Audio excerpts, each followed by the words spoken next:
Hello and welcome everyone. My name is Mithilesh Kumar and I am your course instructor for this course, Introduction to Modern Indian Political Thought. I welcome you in this live session and will request you to please ask any question or comments or feedback about the course content during this live session, and I would like to respond to them as well. Um, I Let me begin by thanking you all for enrolling in this course, and I hope those of you who are interested to get a certificate for this course have already registered for this course in terms of willing to write the exam after the end of this course. So, thank you for enrolling and registering, and I hope you are regularly watching the videos, submitting your assignments, and using the discussion forum for clarification of your doubts and queries that you may have.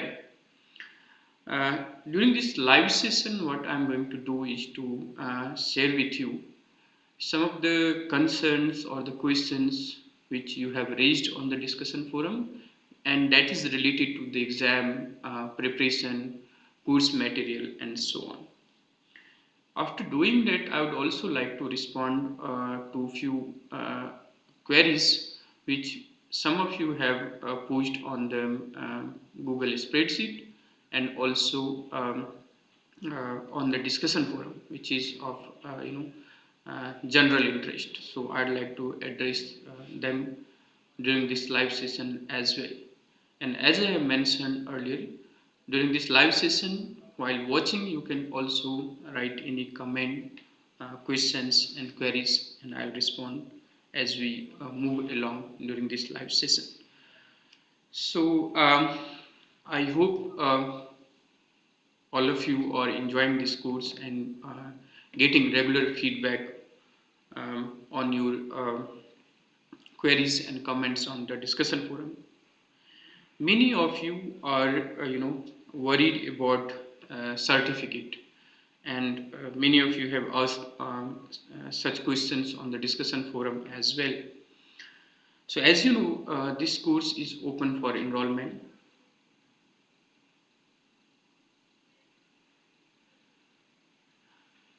All right, hi, Priyanka. Priyanka is asking about, sir, essay will also come based on the topic. So basically, this question is about the final exam. So in the final exam, Priyanka and those of you who are interested, you will have MCQ question, multiple choice questions, and there will not be any subjective or essay type questions. So the nature of questions would be based on your ability to recall after watching the video or going through the course material in terms of PPTs or transcripts. So there would be certain questions to evaluate your ability to recall or remember. Then there would be a segment where we will ask question from the assignment, and then the rest of the questions would be to assess your comprehension or understanding of the topic or the thinker in this course. So you will get all the questions in MCQ format and not in subjective or essay type format. So I hope that answer your question, Priyanka, and similar queries many of you may also have. So Ankush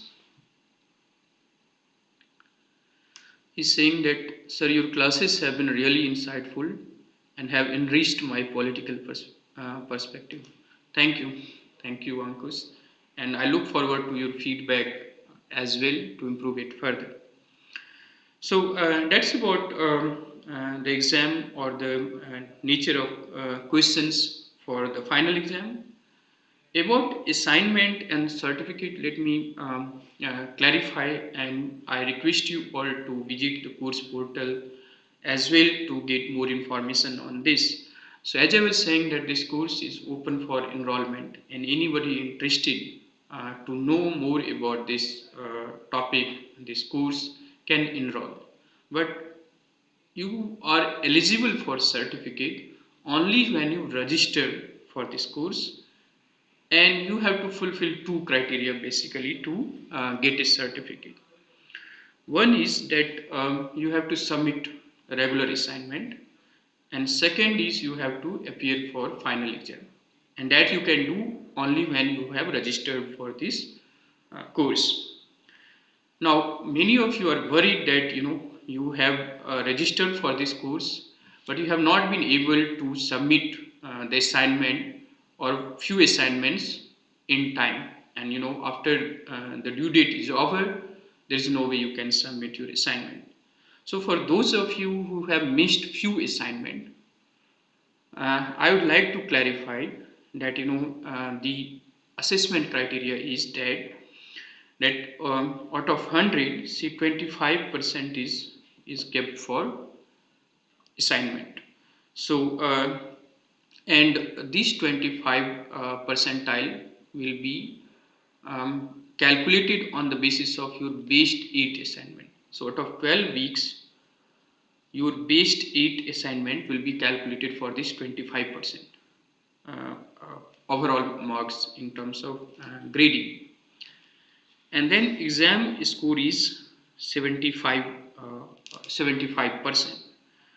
Now to be eligible to get a certificate, you need to have at least 10% out of 25 in the assignment and 30% out of 75 in the final exam.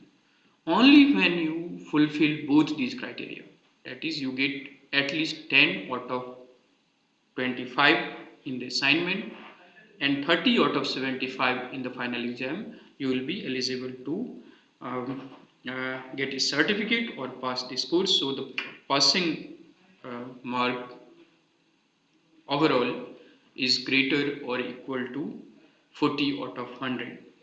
So that's about getting a certificate, or some of the concern about submitting the assignment or missing the deadline. So if you have missed few assignments, you need not to worry. Continue to submit, and I'll request you all to submit the assignment in advance. Don't wait for the last time to avoid any technical glitches or obstacles that you may encounter. So I hope that clarifies some of your doubts about the certificate and assignment. The next general queries that many of you have asked is about your reading material for preparation for the final exam. So for this course, I'll request you all to watch the videos, and I'm sure many of you are doing it already. And besides video, supplement it with say PPT and the transcript, which is already uploaded for each week. So you can refer to these PPTs and transcripts besides the videos for your final exam. So to prepare for the final exam, these three materials would be sufficient. But some of you might be interested to know further about a particular thinker, about the particular issue or the theme that thinker addresses. For that purpose, you can refer to the last slide of the PPT where I have given the reference. So for those of you interested in a particular thinker, in a particular theme, your advice to look for the further readings mentioned in the last slide of the PPTs, and that will help you to develop or broaden your understanding of a particular thinker and the theme. But for the exam purpose, I think the videos, PPT and the transcript would be sufficient. Now I would like to respond to a question posed by Anand on the Google spreadsheet, and I hope Anand is here, and let me remind those of you who joined later to ask your questions and comments in the chat box section during this live session as well. I'll be happy to take them.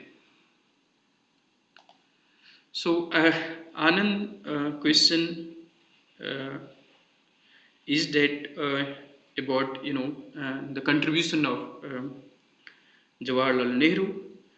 Let me read out to you. He writes that, hello sir, as we know in recent years, a prominent change can be observed in the interpretation of history, where in the present times the narrative around the contribution of past leaders is presented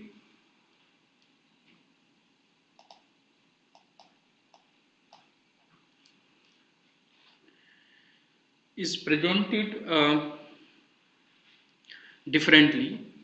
For example, Nehru's legacy to India, that is nation building, democratic institution building, secularism, democratic socialist economics, and a novel foreign policy that is a combination of non-alignment movement and Panchsheel, is relevant in contemporary time, where we see new era of the Cold War between the US and China, Quad formation, expansionist nature of naval, more privatization of PSU and etc.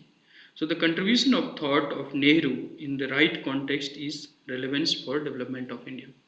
So thanks Anand for this question, and this question is more towards foreign policy or international relation, and this course, as you know, is on modern Indian political thought. But we cannot, and we have discussed it while discussing Nehru's, his contribution in shaping India's foreign policy. And as you have rightly mentioned, non-alignment movement and Panchsheel was a great contribution towards shaping the foreign policy of India, and not only India but also the newly emerging independent countries in Asia and Africa. In Nehru's time, the greatest worry for these nations were to protect their sovereignty. That means they should decide their foreign policy. It should not be decided either by one bloc or the other, led by US and USSR. So, in that sense, the Nehru's vision for a non-aligned countries or a peaceful international relation or resolving the dispute in through peaceful manner in a format of dialogue and discussion and so on, the relationship that should govern, or the framework under which different neighboring states should interact with each other on the basis of the Panchsheel, did inspire the foreign policy of many emerging countries in Asia and Africa as well. And his other contribution in terms of institution building or secularism or planned economy is certainly noteworthy, and we need to engage with them. However, as you have tried to assess their relevance in the contemporary time, one need to be aware of the fact that the changing domestic or international context or politics require change in your approach as well. So now the rivalry between US and China is there, but can or should we equate it with the rivalry between US and USSR? So there is some kind of contentious, competitive rivalry between these two nations, US and China, in contemporary world. But can we equate it with the way world was divided during the Cold War? That's the big question. The second question is that India, its biggest worry during the Nehru time was to maintain its unity and integrity domestically, because there were apprehension about whether India as a nation will survive or not. There was argument that it will lead to fragmentation or balkanization and so on. But India has proved them wrong, And now India is not only able to contain any threat or challenge to its sovereignty, but also it proactively play a role in the global affairs or international affairs, and which is being increasingly recognized by other powers as well. So to say that the bipolar world of the Cold War is no longer in existence. In this world of contemporary time, you don't have the unquestioned dominance of a unipolar world in terms of USA. So there is a multipolar world, and our foreign minister has written a new book where it argues about new approaches, new epistemological change in terms of foreign policy. So I'll advise you to read that book. But limiting my response to your question from the perspective of modern Indian political thought, certainly the relevance of Nehru in terms of uncompromising attitude towards protecting India's sovereignty, in terms of shaping its foreign policy, or the way it should interact with its neighbor, or way it should participate in the international organizations, is something which we need to continue to respect or derive inspiration from. There are his greatest contribution perhaps, and in that sense these thinkers, as I have discussed in the various video lecture, were also someone who actively participated in the politics and had a vision for free India, and to shape free India according to their vision. Nehru's legacy was towering in terms of IIM, IITs, or various democratic institutions. The way states should play a commanding role in terms of industrialization, development, creating an egalitarian society, or a secular framework of governance, and so on. So, in that sense, particularly our lecture on discovery of India, I would request you to visit. And then, contemporary time, there is this approach in politics to appropriate a particular thinker or interpret a particular thinker and his contribution in different ways. So that's more towards the political appropriation or sidelining or undermining. But when we engage with the thought or political thought, there one needs to be objective and understand both the contribution and also the failings of a particular thinker or a particular historical personalities. So yes, there are valid criticism against Nehru's, but when we assess his thought in contemporary times, as a student, as a researcher, as a thinker, or as a teacher, one needs to be objective rather than driven by the political appropriation or sidelining of a particular thinker and their ideal. So that would be my response to your excellent question, Anand. I don't know I have answered it adequately, but if you have any further question, and if you are during this live session, you can ask further question, or you can use the discussion forum also to ask any further question that you may have. Okay, Anand, you are here. So,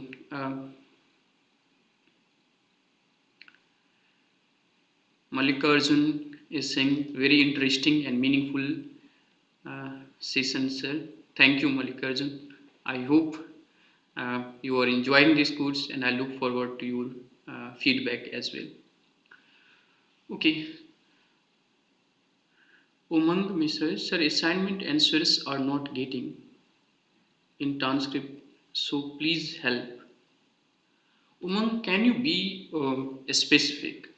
Because all the assignments are from the PPTs or videos, because some questions you may have which is on the basis of recall, whether you have watched the video or not. So to assess that, you may get some question which is part of video, and hopefully it should be part of transcript certainly. But in the PPT you may not have, PPT is a very limited uh, uh, uh, uh, kind of resource where we highlight the major points or major arguments of a particular thinker on particular theme. But when it comes to the video or the transcript, hopefully those questions for the assignment are from the videos or the transcript. But if there are some question which is not part of the transcript or the videos, please point that out and we would like to address them. Okay, so Tejas is saying that, yeah, I was coming to this question, Tejas, and you have asked it on the discussion forum as well. So Tejas' question is, sir, what is cosmopolitan thinker? I did not understand this concept. So Tejas, as you know, let's understand it this way. Although I have partially responded to your question on the discussion forum. So, what is cosmopolitanism? Let's say in life we take major decisions or our behavior or actions are largely shaped by the immediate concern. Immediate concern means, my neighborhood, my community, and that community may also include, a nation state. Let's say these identities of neighborhood, community, or nation state is somewhat limited, both in terms of territory or in terms of psychology. So, for example, we are Indian. This Indianness bring us together within the territory of India, but it also distinguishes it from other people, from other nations, right? So, in that sense, the imagination or thinking of nation and nationhood is limited, both in terms of territory, also in terms of psychology. So, whatever we do, so within India, for example, something happens, or we are billion plus Indians, we may never meet each other, but in our psychological, in our emotional being, we feel some kind of affinity with each other, some kind of solidarity with each other. So people in Manipur may extend their solidarity to what is happening in Kerala. But what happens across the border, say in Myanmar, their response or emotional response would be different. So I hope if you understand this concept of nation and nationalism, that limits both in terms of territory, also in terms of psychology or emotion, the cosmopolitan thinking or cosmopolitan imagination is something that transcends the boundaries of nation state. That means you consider yourself as the part of humanity and do not necessarily limit your emotional response to the challenges and issue based on the national or limited imagination. So just to give a very general or immediate response or to make you understand the concept of cosmopolitanism is to understand it a thought process or an imagination which becomes truly global or cosmopolitan in character, in imagination, in its vision, rather than limiting within a community, within a nation, or within a group of nations, and so on. Now, how it works? In the 20th century, there have been a very contentious relationship between the imagination of the nation and nationalism on the one hand, and the cosmopolitan and global imagination on the other. So you have thinkers like in India, for example, Rabindranath Tagore, and I will particularly request you to revisit that lecture again to understand how layered his understanding of cosmopolitanism was. That he was rooted in the cultural, intellectual milieu of Bengal or India, and yet he expanded his personality or imagination of self to embrace the culture, language, traditions of the rest of the world. And there was this also political, intellectual response towards bridging the gap, bridging the division of the world into different worlds, different blocks, and bringing them together. So East West, for example, was the idea of Santaniketan was such idea. In say all the philosophy, in all the tradition, you have some imagination that goes beyond the immediate. That means it encompasses whole of the humanity, not a particular group, a particular race, or particular community, or a particular nation or nationality, but humanity as a whole. And then, as a cosmopolitan thinker, as a cosmopolitan person, your response, your behavior would be shaped by the challenges that we face as a human race or as a global citizen.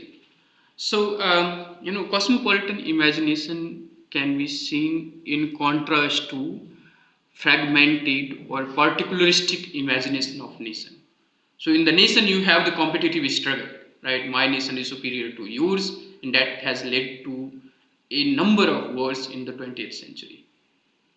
In 1980s, after the ICT revolution, information and communication technology revolution, or movement of goods and services, along with the people across the countries, across the culture, the world has come together like never before. So there is this possibility of having a very close, intimate relations between and among different cultures, and also to respond or solve the collective challenges like terrorism or climate change that is a threat to the humanity, and no nation can face it together. So what should be our response? So Martha Sinussbaum and in this course, we have particularly discussed about Rabindranath Tagore, that how at the height of nationalist imagination during the Indian national movement, he was against the very idea of nation, not just Indian nation or Chinese nation, but the very imagination of nation, and embraced the idea of cosmopolitanism. And in India, you might be familiar with the imagination of Vasudhaiva Kutumbakam, where you treat the whole world as a family. So that is about cosmopolitanism. Besides that, there are many other thinkers, as I've said, Martha Sinussbaum, Apaya, and many others who argued about that imagination. Okay, so Tejas, I hope that answer your question. But if you have any further doubt or clarification that you need, you can use the discussion forum, and I'll share one reading with you all on the cosmopolitanism. Okay. So Dhyanendra Singh is saying, sir, why corruption in politics? Due to this, people hate politics, and now it is democracy going to end. Dhyanendra, I don't think that we should be pessimistic about politics, and we should understand politics as an arena where immense possibilities is there. So as a human being, we can be the best that we can, or we can be the worst also. And at times, as a nation or as a community or as a species, we have achieved the great heights. So in India, when colonialism was there was the extraction of resources and all kinds of social and religious evils. The Indians rise above and responded to the challenges and created a republic, won its independence, and set certain institutional frameworks. And Gandhian idea, or you can think of all the thinkers that we have discussed in this course, that the approach to politics is not just about power for the sake of power, right?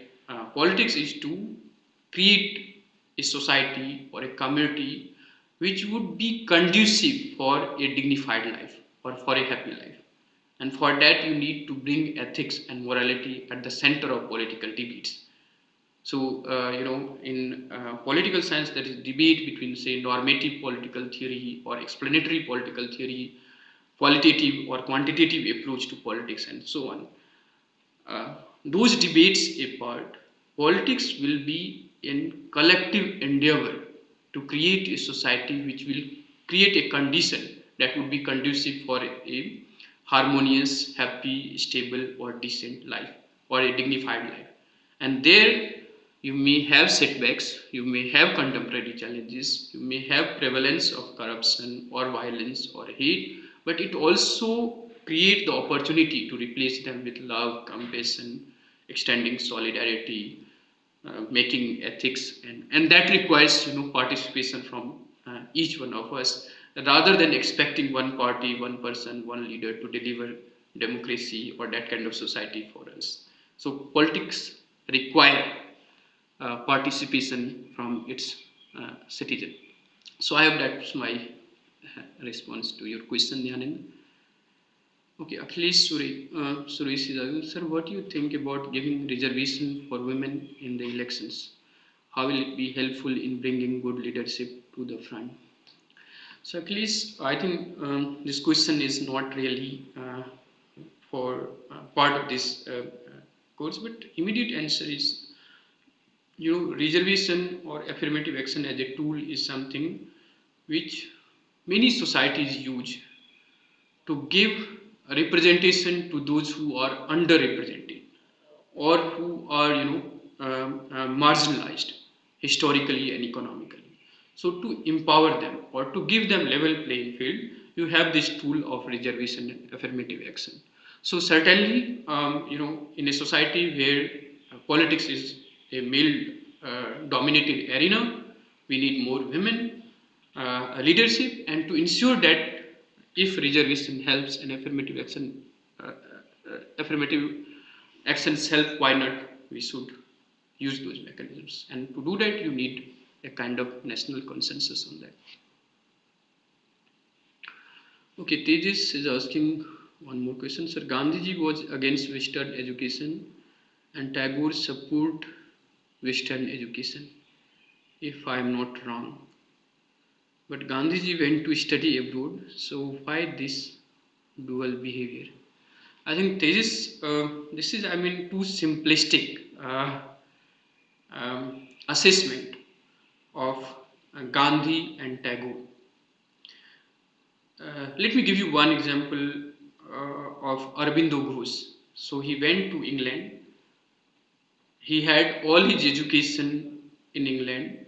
In fact, his parent did not want him to have any contamination within court or any interaction with the Indians or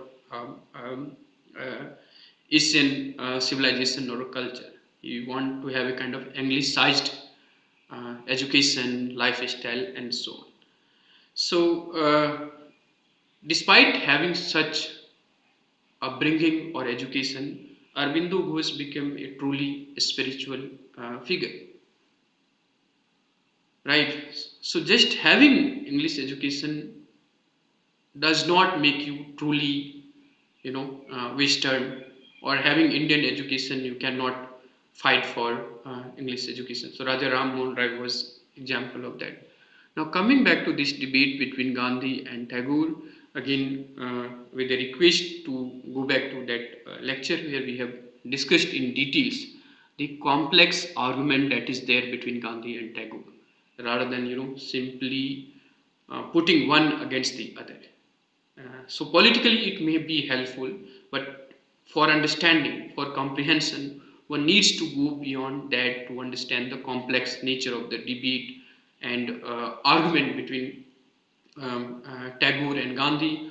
On many points they converge, but on many points they differ.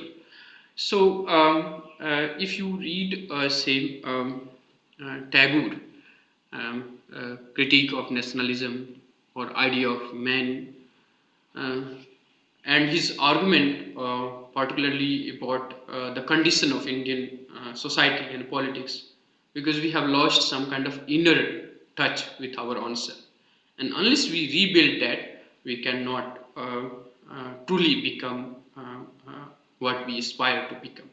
So the political movement, political mobilization by Gandhi and Congress, he kept himself aloof from. Nonetheless, he was a patriot, and on many occasions he seems to take side. Certainly, Jallianwala Bagh was such incident. On the notion of, say, satyagraha or boycott of education or English services or the services of the colonial rule, Gandhi Tagore did differ. But both of them had high regard for each other contribution. Tagore realized it, therefore called him Mahatma. So did Gandhi about Tagore's vision for future of India. And now, when you talk about the political thought of, say, Gandhi, Nehru, and Tagore, the difference was that Tagore was not as active as Gandhi or Nehru were. But in their thought, in their imagination, the streak of internationalism or the global was ever present. So in Nehru, in Gandhi, critique of Western civilization. So Gandhi was a politician, but also a very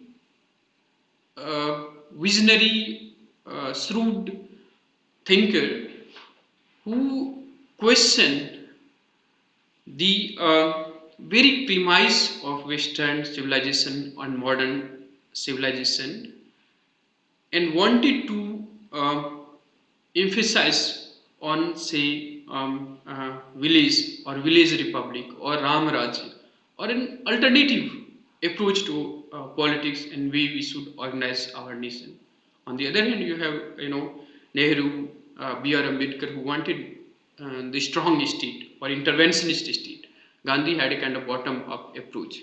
But in terms of Gandhi and Tagore, uh, Tagore did support the Western education, but not at the cost of, say, Indian education or Indian philosophy. The way, for example, Raja Ram Mohan Rai did. In fact, Raja Ram Mohan Rai also wanted to have new engagement or critical engagement with the Vedas or the Shastras. So Tagore certainly had a very different vision on education. Santiniketan was a marker of that vision, where he want the ideas from everywhere to come, or one should benefit from that, or his kind experiment in agriculture and other field, or cooperative society was such example. Gandhian approach to education was, more practical, nayi talim, and debates around that. So Gandhi did went abroad, but that fact alone does not disqualify him to present himself or his ideas as truly Indian. So that's a very simplistic approach to understand or critically engage with their thoughts and ideas. On many levels, they converge and they differ, where Gandhi remained actively, and um, that he acknowledged as well in his debate between in his debate with Tagore, where he says, as an intellectual, when you are disconnected with the real politics, you have certain advantage, but when you are in the thick of uh, certain things or certain events, and you are embedded in those events, then your vision may be, very different from someone who is at a distance. So that was the kind of difference between Gandhi and Tagore. But on education, on philosophy, on practice, you find many ideas of Gandhi and Tagore converge. So this dual behavior is something which is problematic for me. So this is that, I hope answer your question. So final is Deepak is asking, final exam 70 marks. It will be objective or subjective, sir? What is the duration, and if objective, with any negative word, please clarify, sir.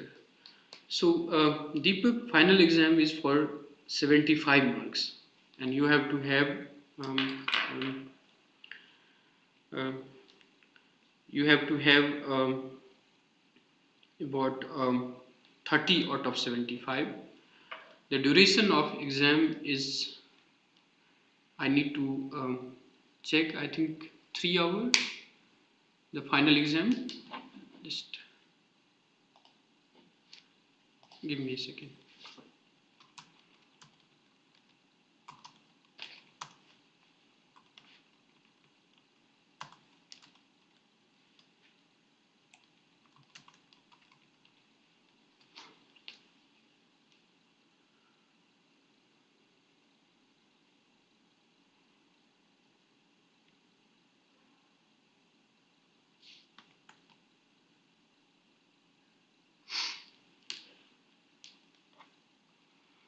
And there will not be any negative marks. And all the questions that you will have is subjective, sorry, objective in nature. So MCQ questions. Uh, yeah, thank you, Anand, for confirming. So it's 3 hour. Uh,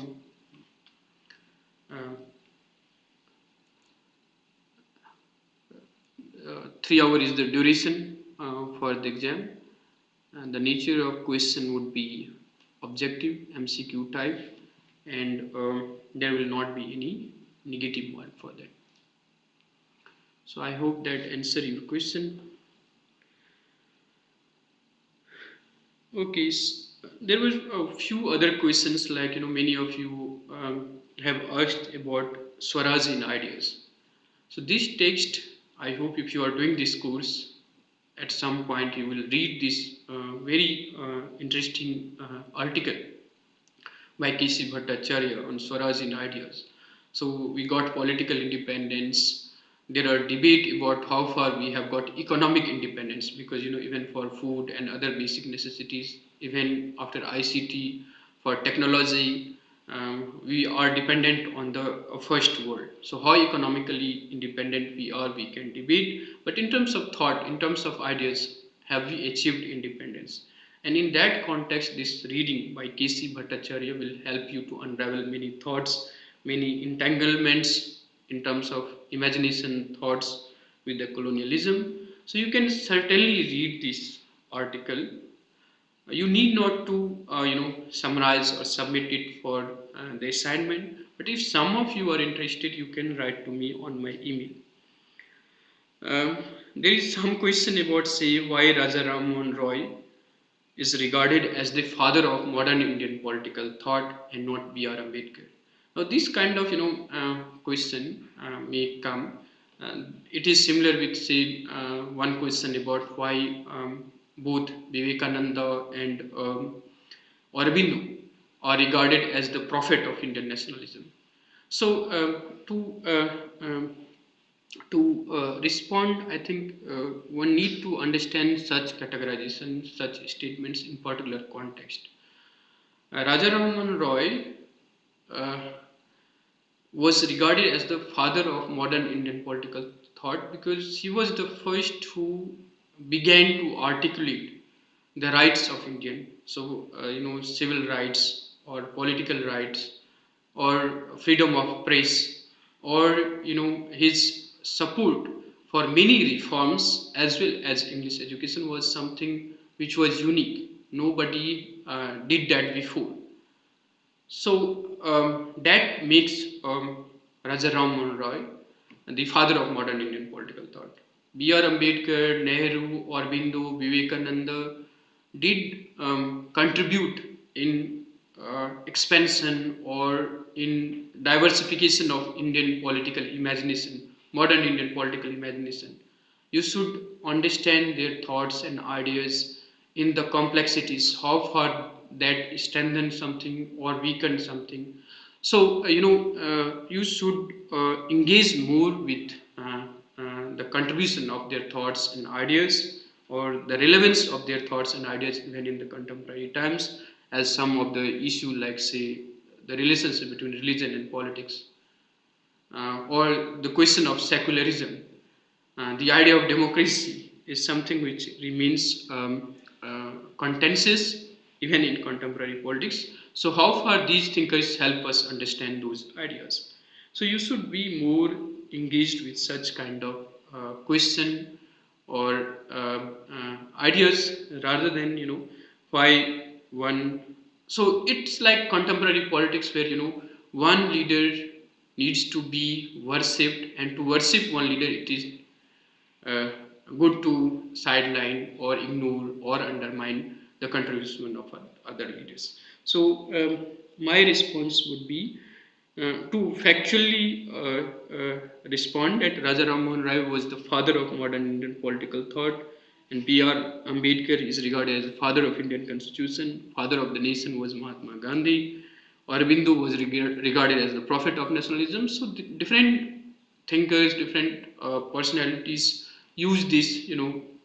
Mahatma Gandhi was called as Mahatma by Tagore. So that's the factual side of the debate. But the larger or the bigger question for all of us is to engage with their ideas and to assess the relevance of their ideas in understanding some of the contentious burning issue of contemporary politics.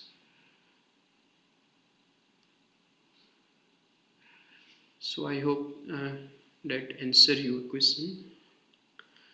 All right, Anand is asking that I requested you to please give us subjective assignments with objective based assignment in our course that help us build up our writing skills and knowledge in political science. Yeah, that's a very good suggestion, Anand. Let me think about it.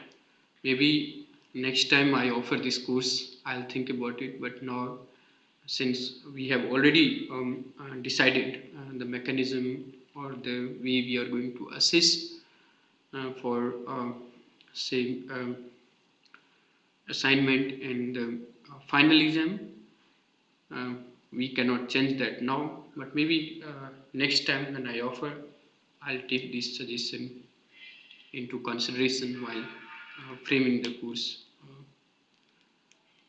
for the next time. All right, so that was all I had to say. And once again, I'd like to thank you all for being part of this course, enrolling and registering for the exam, and also during this live session for posing such brilliant question. And we are going to have one more live session next month. So I hope you are going to be with us in the next live session, and during that time use the discussion forum to raise your questions, comments, and give your feedbacks on the course, pedagogy, and so on to improve it further. So thank you very much for being with us today during this live session, and wish you all the best. Thank you.